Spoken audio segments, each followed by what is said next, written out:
Good morning children, GK CW. Inventor और invention. Inventor का मतलब होता है जिन्होंने आविष्कार किया है, और इन्वेंशन का मतलब होता है जिस चीज का आविष्कार हुआ है।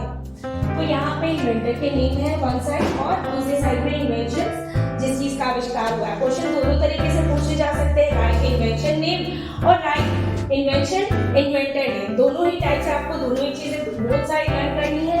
अलेक्जेंडर ग्राहम बेल, इन्होंने किस चीज का इन्वेंट किया? टेलीफोन का। रॉबर्ट फुल्टन, इन्होंने किस चीज का इन्वेंट किया? स्टीम इंजन का। विद स्पेलिंग लर्न करेंगे। टेलीविजन का इन्वेंट किसने किया? जॉन लॉगी बेयर। प्रोनाउंसिएशन पे भी फोकस करेंगे कि जो नेम है वो करेक्ट प्रोनाउंस करें। टेलीविजन का आविष्कार किसने किया? इन्वेंशन जॉन लॉगी बेयर। थॉमस एडिसन ने क्या इन्वेंट किया? Light bulb. चार्ल्स बेबेज, बहुत कई टाइम से पढ़ते हुए आ रहे हैं, Charles Babbage father of the computer बोले जाते हैं। एरोप्लेन, हवाई जहाज का इन्वेंट किसने किया? हवाई जहाज को राइट ब्रदर्स। राइट में RIGHT राइट नहीं है, WRIGHT राइट है, इस बात में भी फोकस करेंगे। मोबाइल फोन का इन्वेंट किसने किया? Martin Cooper. लास्ट वॉच का इन्वेंट किसने किया? पीटर हेलिन। पीटर हेलिन पढ़ेंगे हम इसे। तो ये हो गया हमारे इन्वेंटर्स के नेम, और here is inventions. It is very important क्योंकि ये हमारे बुक में नहीं है, लेकिन अकॉर्डिंग टू सिलेबस ये एग्जाम में आएंगे। So everybody learn with correct spelling. सुप्रभात बच्चों। Part 14 poem. इस पार्ट में जो कविता है उसे प्रॉपर्ली सही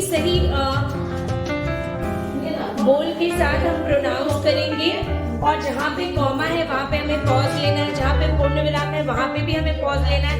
विराम करना, पूर्ण विराम का मतलब ही होता है कि ये सेंटेंस, ये वाक्य हमारा पूरा हो गया। किस प्रकार से हम इस कविता को उच्चारित करेंगे, इस बात पे ध्यान दें। सुप्रभात, मेरा नाम नाजिया शाहीन है। मैं आप लोगों के सामने एक कविता प्रस्तुत करने जा रही हूँ जिसका शीर्षक है कोयल।